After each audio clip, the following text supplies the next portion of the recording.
Good evening, everybody. Thank you for coming to this evening's seminar. My name is Mohammed Ahmedullah. I'm the Secretary of Brickland Circle, and we have Dr. Joya Chatterji, and she will talk on the partition and Bangladesh in diaspora. Just want to remind you that she was due to speak sometime in March, but she had an accident and unfortunately she couldn't make it. And a lot of people actually turned up, on that day, and people requested that we invite her again. So this is a very important topic that we must try to understand. Partition, and also, over the last few decades, we've seen other countries breaking up, and sometimes the ugliness of the breakup, it was about Timor and so on.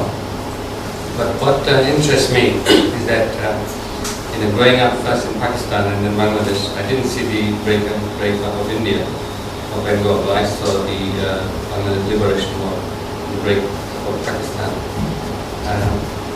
But what we get from in our community, from my experience, very few people really try to understand what happened, the causes, the factors, the science of the thing.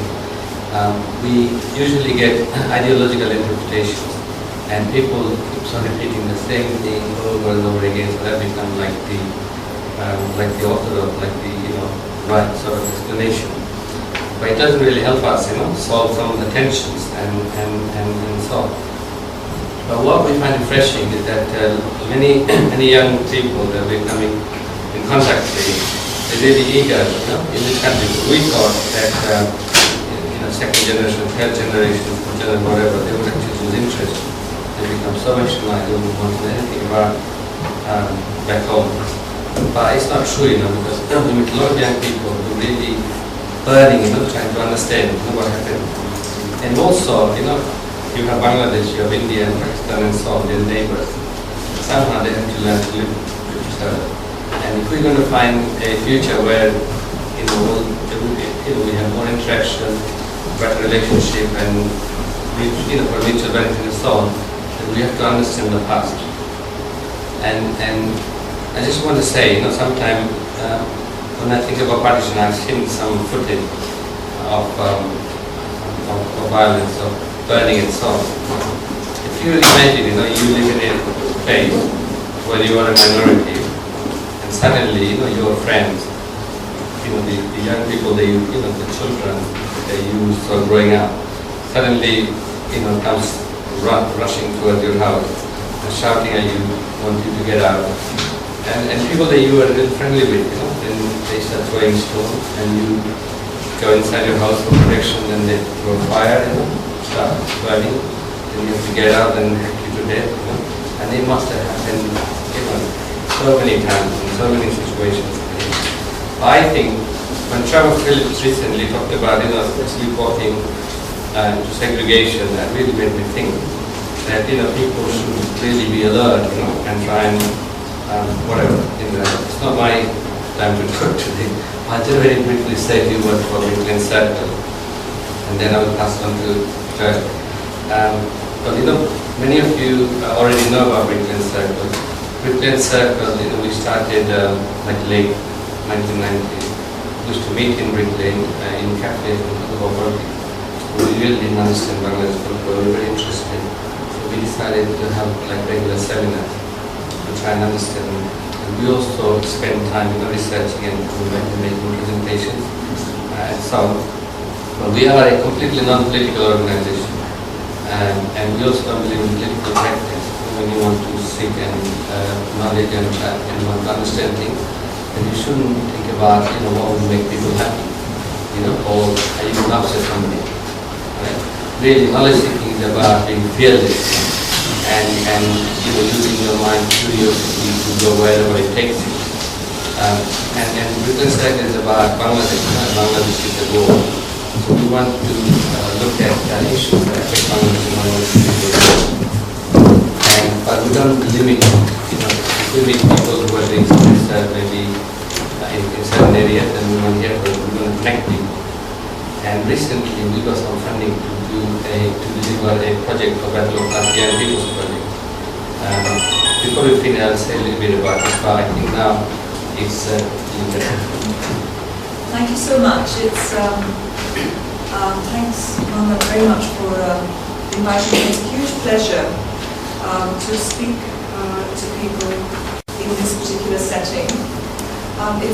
For me, I'm an academic, I'm a historian, and so I'm very used to speaking to people in sort of an academic context. So if I say something which is assuming that you know something and you don't, just stop me and I'll stop and interpret myself. So please forgive me for any problems with my delivery and my difficulty in breaking out of the academic mode. My talk today is really related to the research I've been doing for the last 10 years or so, and also with a new project that I'm involved with at the moment. And it's on partition and the migrations and diasporas that flowed from the partition of the subcontinent in 1947. And in particular, my focus has been on the Bengal Delta. And I've looked for some time at these movements in the context of the Bengal Delta. I just want to say something about the structure of this paper before I begin. The first parts, the first half or 2/3 of the paper, are based on a book I recently completed, which is called The Spoils of Partition, which looks at the sort of medium to long-term consequences of partition for the social and political structures of the Bengal Delta. And so these parts of the papers are based on quite detailed research, and so that it will have a certain kind of quality. The last part of the paper is based on the project with which Shahzad is also involved, which is really looking at the implications of diaspora and migration and trying to understand the conceptual problems of the ways in which diaspora and migration have been thought about. On that, I'm on much more shaky ground. It's a subject I've only been looking at for the past year or so. So what I would like to do, with your permission, is possibly use the end part of the paper to open up and to ask you questions to help me and to correct me if you think my formulations are wrong. So it's a very uneven paper in terms of its quality and the sort of hardness of the research that underpins it, and I hope you'll forgive me for that and bear with what I'm trying to do, and I hope it will be of some interest to you all.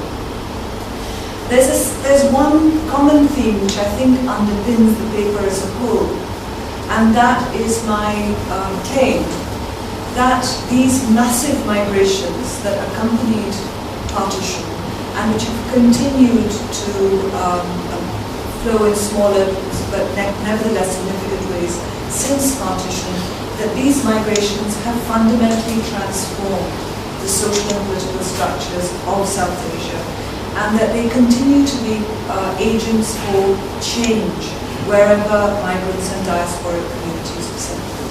So I'm seeing migration as a force for quite profound and far-reaching social changes.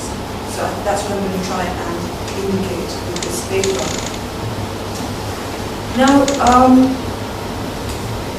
the way in which I see these migrations, or the context that framed these migrations, obviously violence was one important context that Mohammed has mentioned.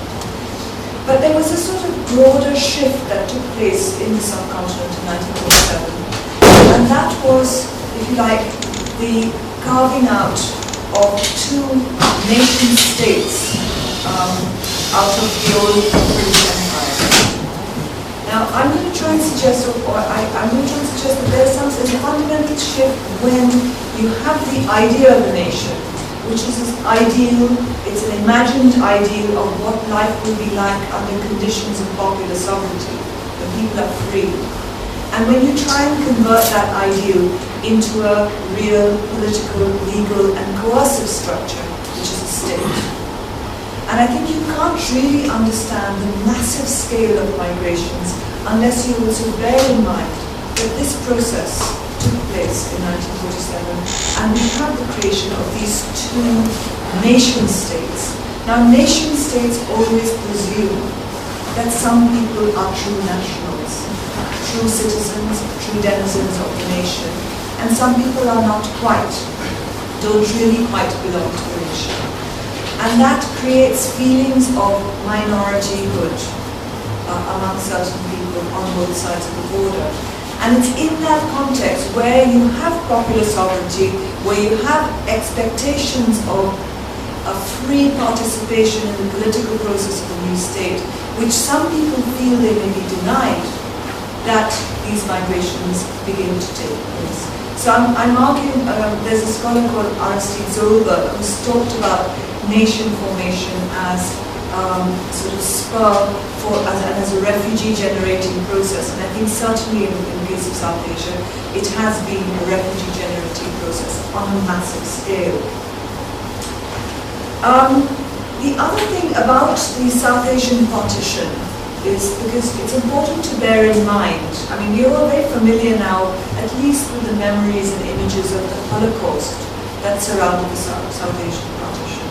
But this was the first partition of its kind ever. There have been subsequent ones that Muhammad referred to, most recently in Bosnia. But when India was partitioned, they had really no blueprint, they had no other model to which to turn to reflect to what might be the outcome of partitioning an empire in this way. And so one of the striking things about these migrations, which in retrospect seems astonishing, is that nobody actually anticipated them at all. Nobody thought that if you do this, if you divide a single political structure into two separate nation states, that people will feel the need to move. Nobody actually considered this problem. So much so that just in the first time that the Separation Council, which was in charge of actually organizing the partition, the first time the Separation Council referred to the possibility of refugees was 1 week before 15th August 1947. They don't even think about it before that, and that's despite the fact that already perhaps 500,000 refugees have come in from Noakhali and are sitting in Calcutta. Already there are riots in Rawalpindi. Already there have been riots in Bihar, there have been riots in Gurgaon. There's been huge amounts of displacement already, yet somehow people think these are temporary phenomena and that people will eventually return home. So nobody planned for migration in the context of South Asia's partition. I'm going to go further. I mean, some people argue about South Asia's partition that basically the problem with the reason why it ended up in such a disastrous tragedy was because everybody was doing things in a great hurry. You know, Mountbatten came along and he kind of blew the whistle and said, we're out of here by 15th August and we've got to sort it all out in 6 weeks. And it's in that context of tremendous hurry that nobody actually gave any thought to the human consequence of the partition. And this is a thesis which has a certain amount of credibility. In fact, many academics have espoused this thesis, which I would describe as the muddle thesis. There was just so much chaos that nobody knew what was going on. But in my recent work, what I've discovered was that in fact people did give thought to the possibility of migration and actually considered that it was most unlikely to happen. In fact, when the borders were drawn, which divided the two parts of what had been the British province of undivided Bengal into West Bengal, which was India, and East Bengal, which was Pakistan, the people who actually most closely influenced the shape of the border calculated where the border should go on the basis of the precise populations that existed in both parts of the province at that time. What do I mean by this? What I'm trying to show is that the drawing of the Bengal border was hugely influenced by certain members of the Bengal Congress and the Bengal Hindu Mahasabha, and that when they drew the borders, they actually sit down and they look at a map of Bengal. I'll show you these maps that they had looked at. Now you can see the Congress, this is the Congress scheme and the Congress plan. The areas which are white are Hindu majority areas. The areas which are black are Muslim majority areas. It's quite interesting that they should have used those colors to draw the map.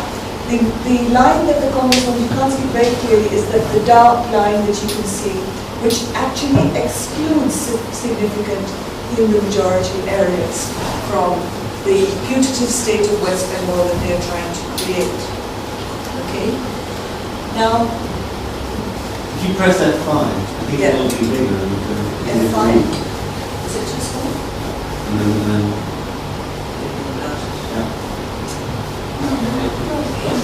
True. Can you see? Yeah? Okay. Is that better? yes, it is. Okay. This is again another map that was made by a dissident faction of the Congress Party, which is the faction that actually came into power after partition. So it's quite interesting. And you can see from their line, which is the thick line going down, really down to the south, drawing a line at Kullam. The dotted area is the territory they wanted to include. They didn't want the whole of North Bengal for India because it contained too many Muslims. Okay? And here you can see, this is the very interesting map that I discovered. It's very difficult to convey the information that is contained on this map. It's something I found in the papers of Rajendra Prasad, who was the president of the Indian National Congress at the time. The actual map that I tried to draw a copy for you is about maybe 8 times the size of this table. And on that map, which was drawn by hand, they had mapped Thana by Thana, the percentages of Hindus and Muslims in the whole of Bengal. Now this was no mean task, because, do you know what Thana is? Yeah. It's the criminal district, the area which is under the jurisdiction of one police officer. Yeah? So it's the smallest unit of administration that there is in the Indian subcontinent. Now, to get the Thana population figures was very difficult because these were not published anywhere. The Muslim League government was in charge, and when the Congress Party people asked them for the figures, they refused to release the figures. So the Congress leadership went to a geographer, the head of the geography department at Calcutta University, a gentleman called S.B. Chatterji, whom I hasten to add as no relation of mine. They got the figures from him, and he plotted figures, Thana by Thana, the actual makeup of every single individual unit of Bengali, like local administration, and on that basis, they carve out very, very precisely where the border should run. Yeah? Now it's quite interesting that when they decide which Thanas they want to include in West Bengal, i.e. India, and which Thanas they want to send away to Pakistan, they arrived at a figure, and that was they wanted no Thana which had less than 55% Hindus. 55% was the crucial majoritarian level of comfort that as I've described it. And in West Bengal as a whole, they wanted to create a state that had Hindu majority of at least 75% overall. And they wanted 90% of the Thanas to have Hindu majorities. So this is what I call very careful coordination of the majoritarian principle. And you see it very much at work. And we talk very much loosely about majoritarianism, particularly in Indian politics. But I think here you can see how in a very considered and careful way, the leadership of the Indian National Congress decide what level of a majority of Hindus they want inside India to feel safe in terms of running a country with. Now what I'm arguing in the context of migration, this is important because all of this calculation was based on the assumption that everyone was going to stay in their khana. Yeah? You wouldn't make this kind of line, you wouldn't go through this kind of process if you thought the next day, people will be moving in all directions and all your calculations will come to naught. Nobody actually allowed for the possibility. Indeed, they planned very much on the possibility, on the likelihood that nobody would move. And then you have the mass migrations. So what I'm arguing is that the mass migrations go against the rationality and the assumptions and the planning of the leaderships that were in charge of the processes of partition at that time.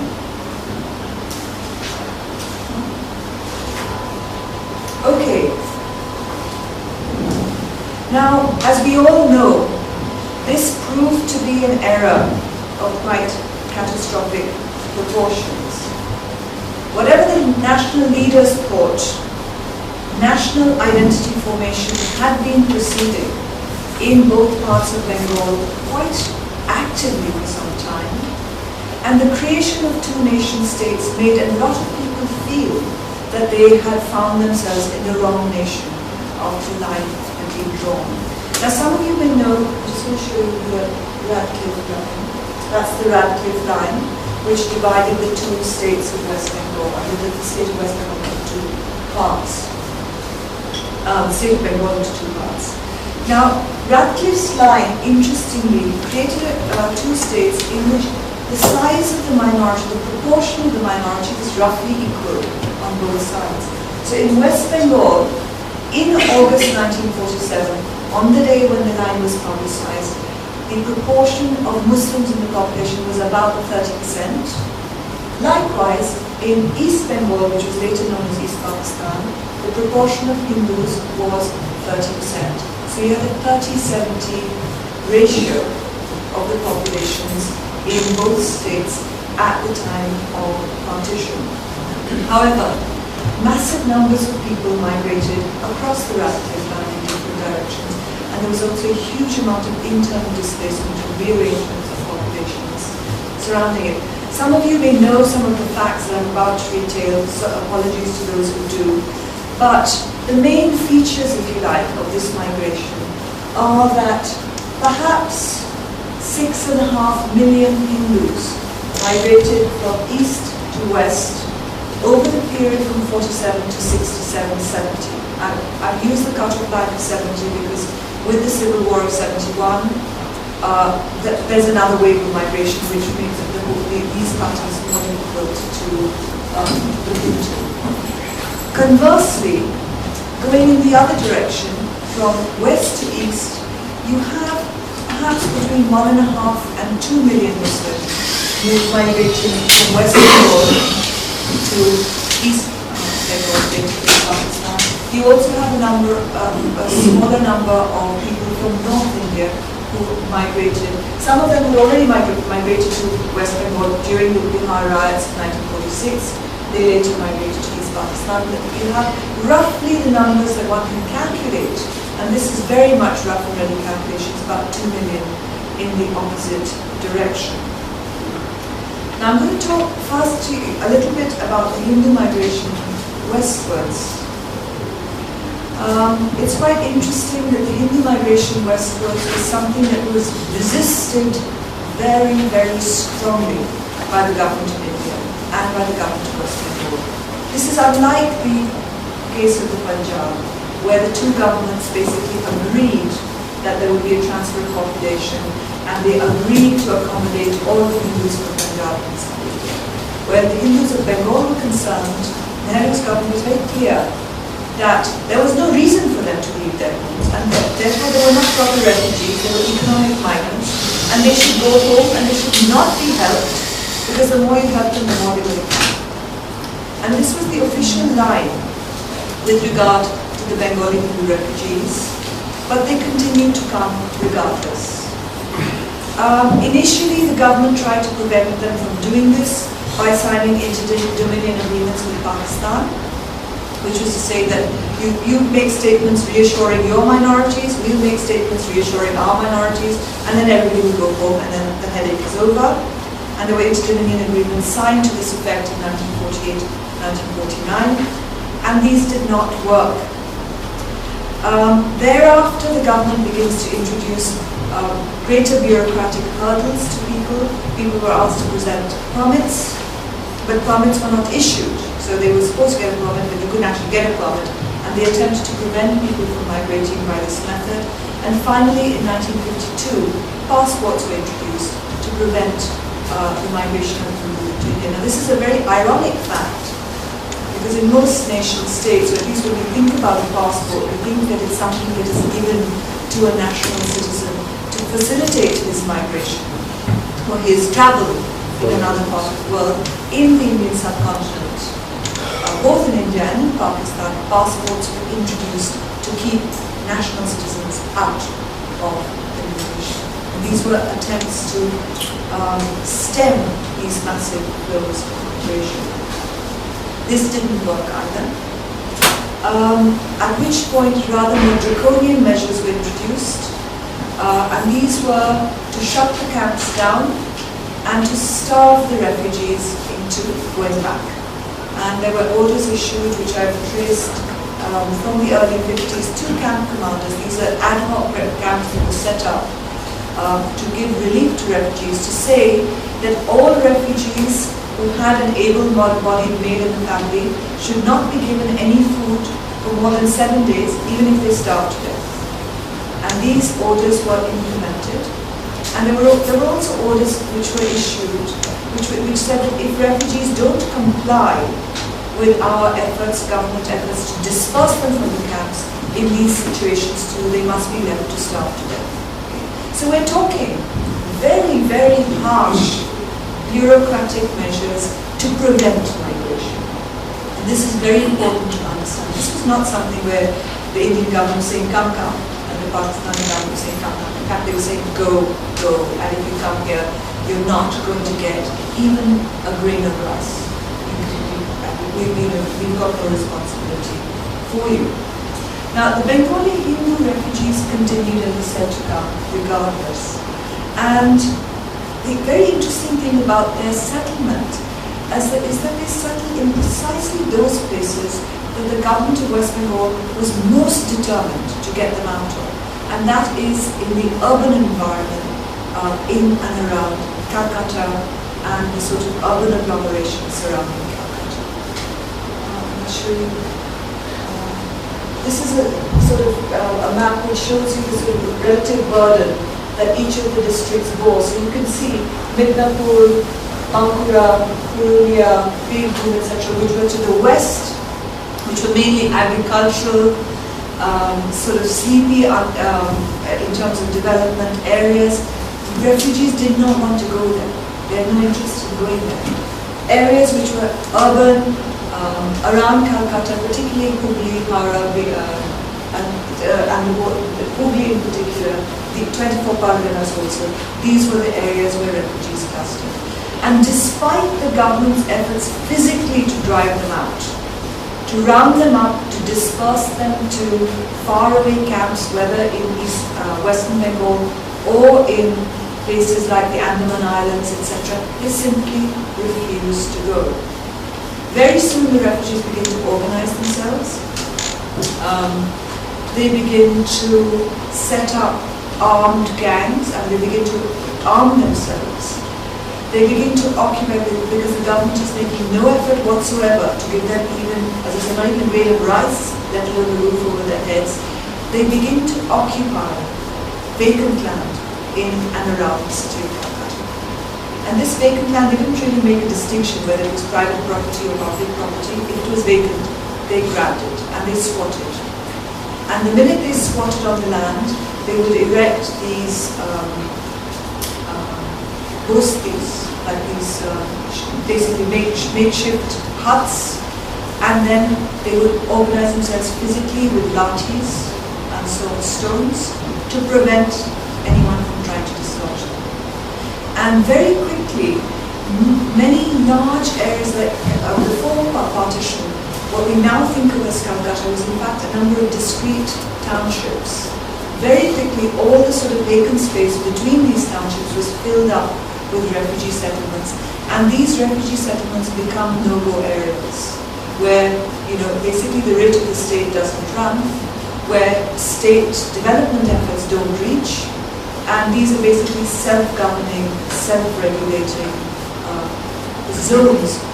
I describe them in one case as zones of lawlessness, where in fact they're quite law-abiding, but they're not following the government's laws. The government can't actually gain access to these communities, at least for a very long time, before the left parties begin to try and recruit the refugees into the politics of the left movements.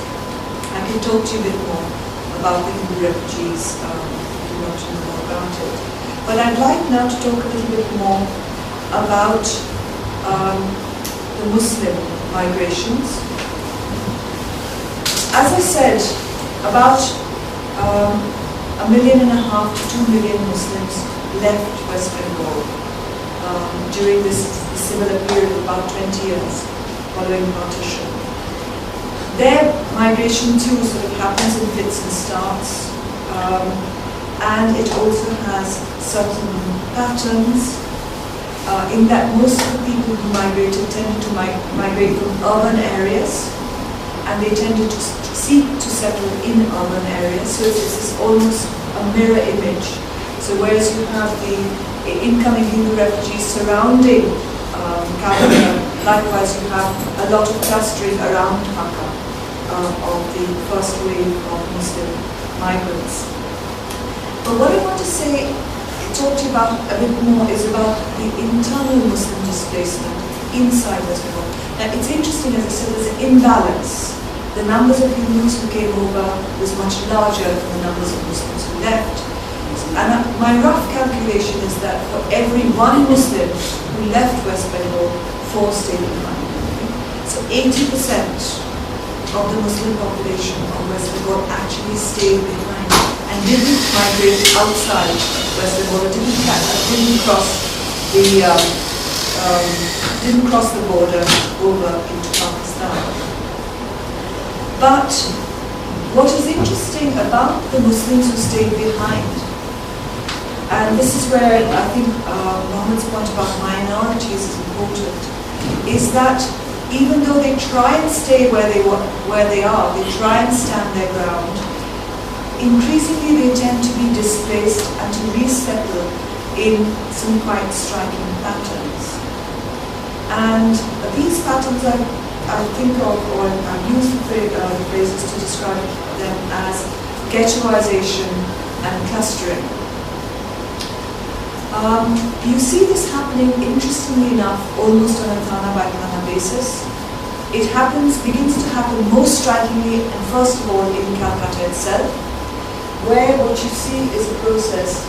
This is a map of the city of Calcutta drawn in 1964 by the anthropologist Nirmal Kumar Bose. The areas where you can see the cross-hatching are areas which previously were dominated by Muslims. These areas of what is now the Taliganj area, which used to be the area where, for instance, the descendants of Tipu Sultan and the Nawab of Awadh, all of them had been settled up originally. These were areas with Muslim aristocratic settlement and ownership.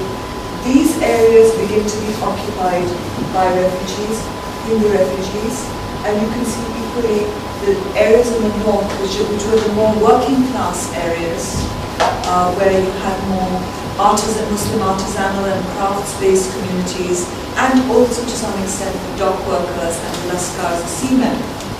They also begin to be wiped out or replaced by Hindu refugees. So you can see there's a sort of physical rearrangement of the demographic makeup of the city of Calcutta. So previously, whereas before 1947, maybe 1/3 or more than 1/3, about 37% of Calcutta's population had been Muslim. By 1967, only 10%, if that, or 8% of Calcutta's population is Muslim. So there's a massive de-urbanization, there's a massive exodus of urban Muslims from Calcutta. Those who stay behind are increasingly forced into what I describe as ghettos. With each wave of communal rioting, with each wave of Hindu refugee influx, what tended to happen is that those Muslims who stayed behind felt insecure, and they tended to flee to areas where there was a greater concentration. So Muslims from sort of outlying areas tended to concentrate in places like Iqbalpur, Karaya, Park Circus, etc., where, and what you have is a process by which all the other mohallas of the city are emptied out of Muslims, and those that remain densely concentrated inside ghetto-like clusters in the heart of Calcutta, in these particular, very small and low-caste communities. You have a similar pattern which takes place in the countryside. Now, there have been perhaps 20% of the countryside of West Bengal before partition was made up of Muslims. And similarly, you have a process, if you like, of what I describe as unmixing of the population in the rural areas as well. But interestingly enough, most of the people who were rural refugees, or people who had been either landless laborers or smallholding peasants, as most of them were, most peasant refugees tended not to cross the border. Or if they did cross the border, they very quickly came back, because they found that there was no land to be had, there were no jobs to go to, and there was literally nothing that they could do on the other side. But when they try and come back to their own homes, they find that their homes have been taken over, their properties have been looted, and they too begin to drift in a remarkable way into the area which is in the shadow of the new border. This figure is taken from the census of 1961, which is only about 15 years after partition. And you can see already by 1961, you have a situation where on the West Bengal side of the border, there's a zone, perhaps 10 to 15 miles wide, in which there's a dense concentration of Muslims. It was originally particularly striking in North Bengal, where you have the dry border, where it was relatively easy for people to come and go across the border. But it's also quite striking in the 24 Parganas area, where they have to cross the river to come over. And it's equally now evident even in the Shunalbur, which is really a wet and very, very nebulous border between the two states of West Bengal.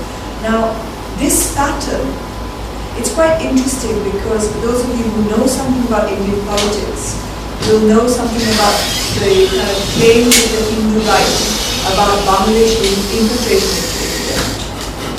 Now, I think it's quite clear from my research that this is not Bangladesh infiltration into India. This pattern long predates the creation of Bangladesh, let alone Bangladesh infiltration. And what we are seeing is not migration from east to west of Muslims, but what we are seeing is internal displacement of West Bengali Muslims and the resettlement along the border in this pattern. Now, last year I went and interviewed the chief of police of West Bengal, just before he was sacked, I'm glad to say, because he was a rather terrifying character. But he told me that what I had identified as this sort of 10-mile strip of Muslim concentration has by now, i.e. by 2007, grown to perhaps a 50 to 80-mile strip, and that the densities of Muslim concentration are even greater, so that you now have certain thanas which are almost 100% Muslim in this, if you like, what I call the shadow of the borderland. And this is quite a remarkable and dramatic pattern, as I'm sure you can see. Now, you research that has been done by Nahid Kamal and other people shows that you have a similar, almost mirror image on the other side of the border, where you have minorities clustering, either in urban ghettos or in the shadow of the borderlands. So this is quite an interesting phenomenon. And in fact, what I discovered, having done this research and having tried to map out these processes of migration and displacement, what I discovered was that there was a piece of research done by this person, Aristide Zolberg, who's the world's great scholar on the refugee question. He discovered that since 1945, since the end of the Second World War, this identical pattern has been reproduced in every single country of the Third World as it began. I.e., you have this process of mass migration, you have this process of emigration of minority groups, people belonging to minority groups to other states, but you also have this process of displacement and clustering in the borderland zones. And you then have, in this context of migration, a small percentage, less than a decimal point of these massive migrations, who then migrate to the West and become part of the diaspora. Okay? So what I discovered was that this process that we see in Bengal, in the Bengal Delta, is something that has actually been replicated elsewhere in the world. And this is the project which I'm now engaged with, together with Shazad and a few other scholars, is that how do you understand this? What is going on? How do you explain these processes? And if we look more closely at who these people are, why they migrated in this way, why they made these choices, or why they settled in these ways, can we understand something more broadly about migration and displacement the world over in the context of the creation of nation states in many parts of the world. The nation state has become ubiquitous now, and this phenomenon has become ubiquitous too. What can our Bengal story tell us about this global phenomenon of migration? And that is the more recent research that I have engaged on. But before I move on to that, there's just one more point I want to make. Is that this phenomenon of Muslim clustering and ghettoization in West Bengal was something that nobody foresaw, and it was a phenomenon whose political implications went directly against the assumptions and calculations of the planners of the partition of Bengal. The planners planned that they would have these thanas in which in every thana they would have their majority. But what you have is this process of displacement where you have the creation of large numbers of thanas in which you've got overwhelming Muslim majorities, or you have significant clusters of Muslims who hold the balance in elections. And so what you see is a curious process by which the old system of, if you like, separate electorates begins to return to keep up with this process. Now these are, where I've made these square marks, these are constituencies which, since the first election in India, since 1952, only Muslim candidates have competed in the election and have won. In every single election, every single party has only put a Muslim. So, and what has happened is that as a result of this process of clustering and ghettoization, curiously now, even though these are underprivileged groups, minority groups, nevertheless they have a demographic clout and a clout in elections, which nobody had planned for Muslims to have. And this again helps to explain the role of the rise of the communist movement in West Bengal, which attempted to recruit to its curious communist movement. Obviously, some of its supporters are indeed unionized members of the laboring classes, but it drew, when it came to power, a huge amount of support originally from internally displaced Muslims and from refugees. So it's a communist party, a communist movement whose social basis rested very heavily on the impact and consequences of mass migration. That also helps you to understand widely the particular characteristics that it has had. So where do we go from here? And this is where, as I said, my talk is going to become a bit more speculative, and I hope that you will help me answer some of the questions that I'm trying to raise, because what I've been trying to do with my more recent research is explain these patterns. What's going on? How do you understand this? How do you make sense of this? How do you understand the point? I mean, why did certain people migrate? When I said 1 in 4 Muslims went to East Bengal and 4 out of 5 stayed behind, why? Why did some people stay behind? Why did some people move? And when people moved, why did some people move to certain places? Why did some people move close by? And why did some people move far away? Why did some people move to the borderlands? Why did some people move to cities? How do we make sense of these curious patterns? And when we begin to look at this question, I think some interesting themes emerge. And this is where I'm beginning to try and formulate a conception that will help, I hope, will help us to explain this. But one of the most interesting themes that actually comes out of this research is that the people who are most likely to migrate are people with certain particular characteristics.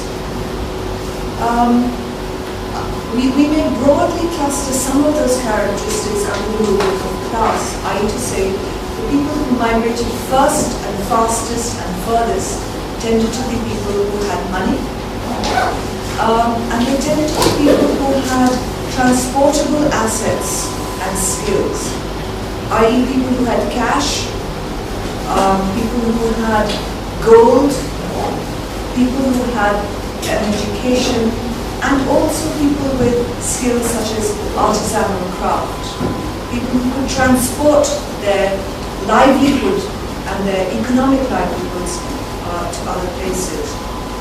They also tended to derive mainly from urban areas, and that's not surprising because basically wealthy, educated, and crafts-based groups tend to be clustered in urban areas.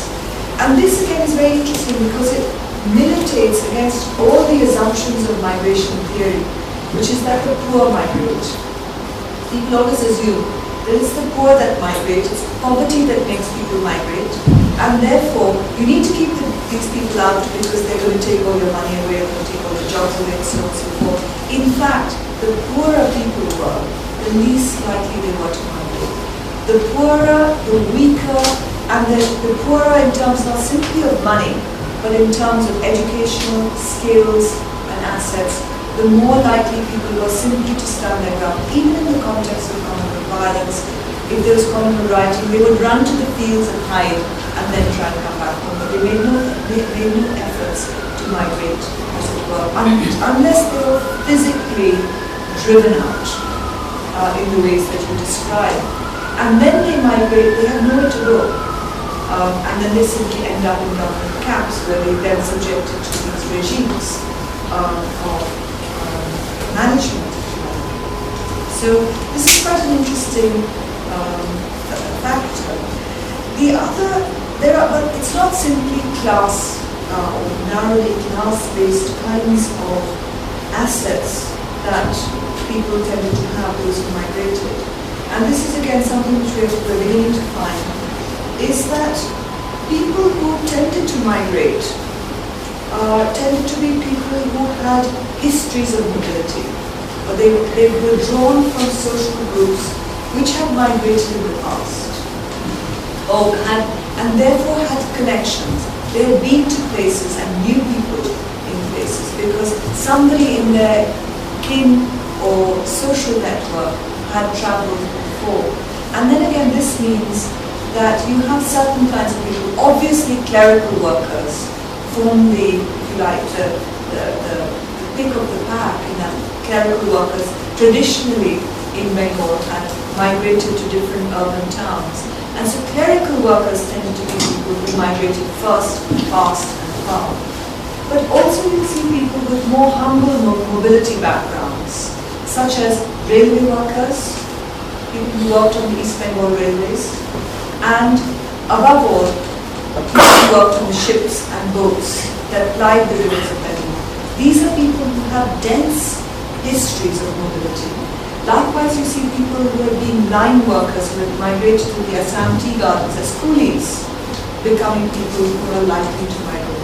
So there's also this other aspect of a tendency to migrate, which relates to, if you like, a dense history of migration and a dense network of connections facilitated by that history of migration, which is then activated by people in times of crisis.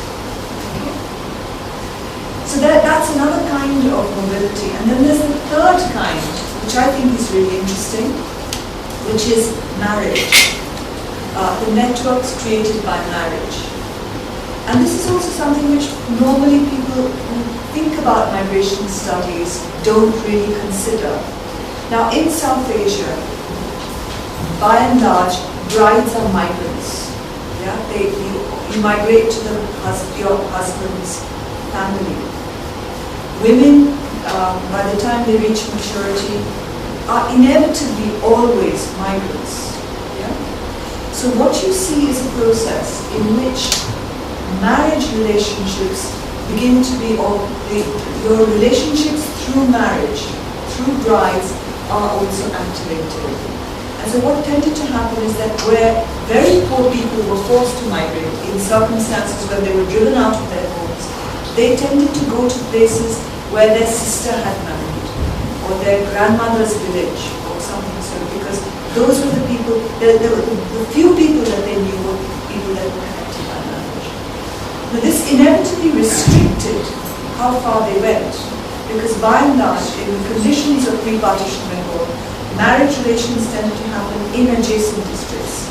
You didn't send your children very far because of the habit of coming home to have your baby. You didn't want to subject them to the dangers of travel during the period of confinement.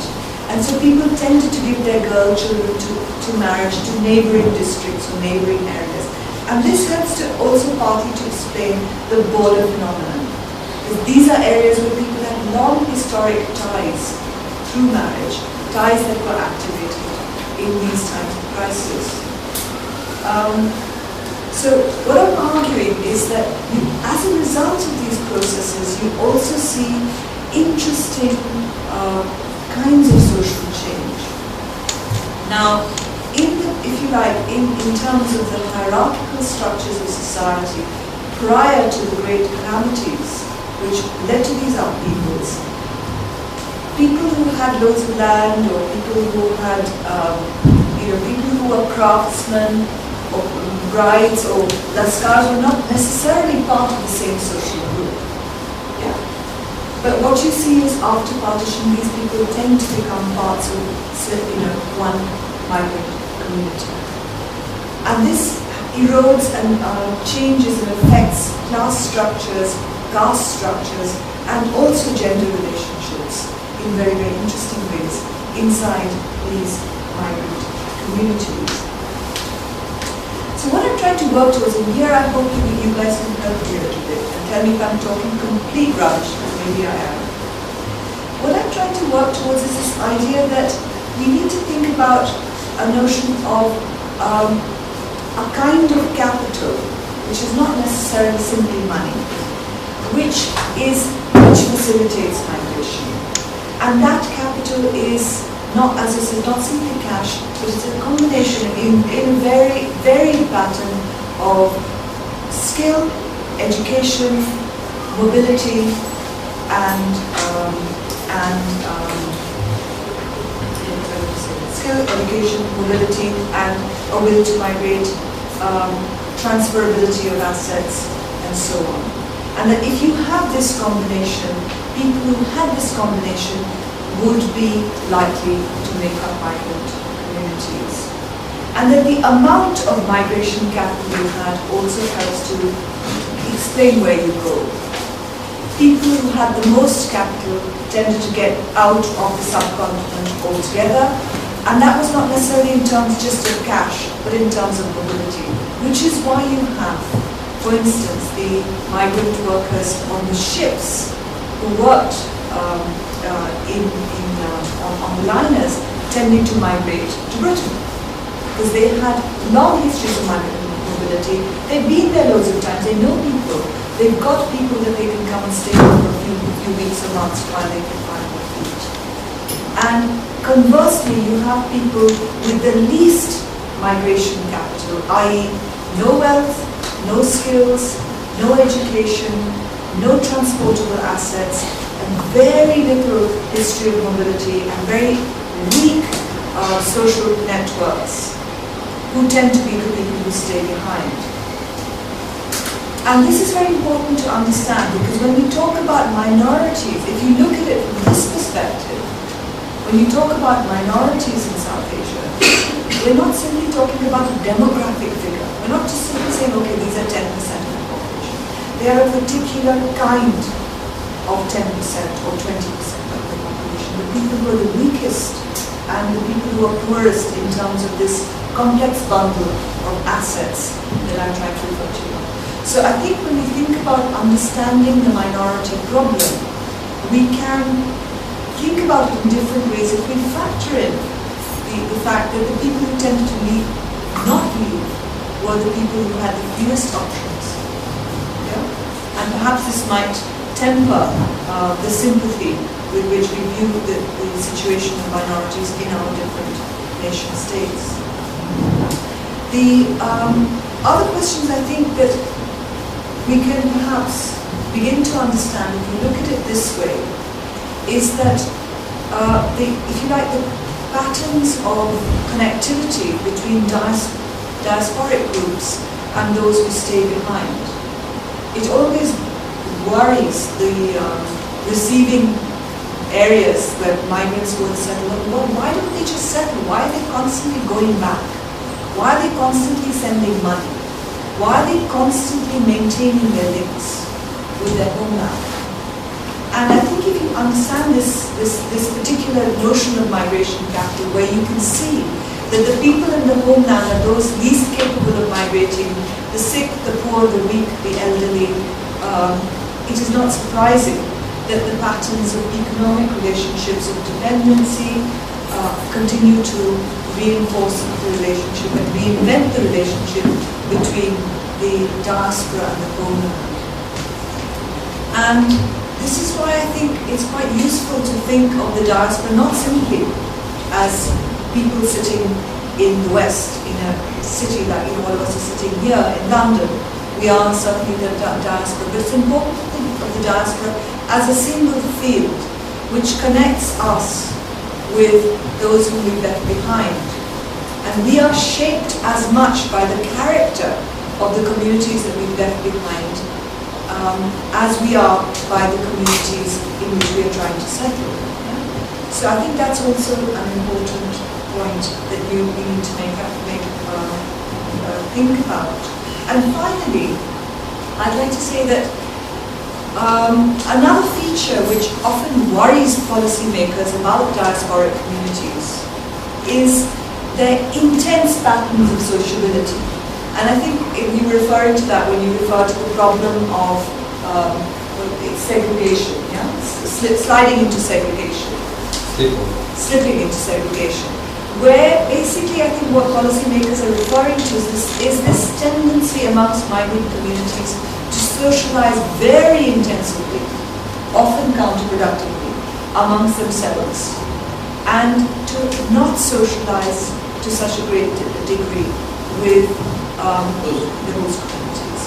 And I think that is understandable if you think about the fact that sociability, or the very connectivity, the very fact that you have connections enables your migration in the first place and sustained your migration in the first place, makes migrants necessarily work their sociability and develop these ties of connections more densely than the host communities, and it's also helpful to understand how and why they do that. And obviously that has implications for their societies as well, and for the societies in which they settle. I'm going to stop because I think I've carried on for a long time. I just want to say that I hope that this rather brief and somewhat disjointed set of points that I've tried to make will help you to understand my claim that the mass migrations that are stimulated by partition, it's not simply a question that people move from east to west and life went on as normal. It's not the question that people move from east to west and that society remains the same. I'm arguing that wherever people have migrated in large numbers, there have been profound changes in the structures of society and concomitant changes in the structures of politics that flow from that. And if we understand this, we will perhaps understand the predicament of our own nation states and indeed of ourselves as migrants in the West.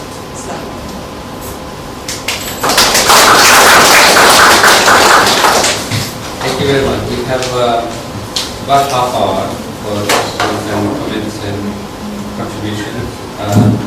And feel free to ask anything.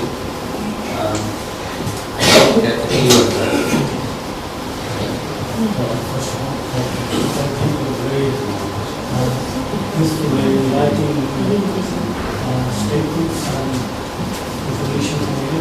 But if I may take you from migration, Excuse me, 1 minute please. to the very cause of this catastrophic event, which is you mentioned about nations. In the modern world, we like to understand each other for peaceful coexistence and civil right and right coexistence. And therefore, we want to learn from this. Apparently, that event which made two nations had some reasons. And we understand in terms of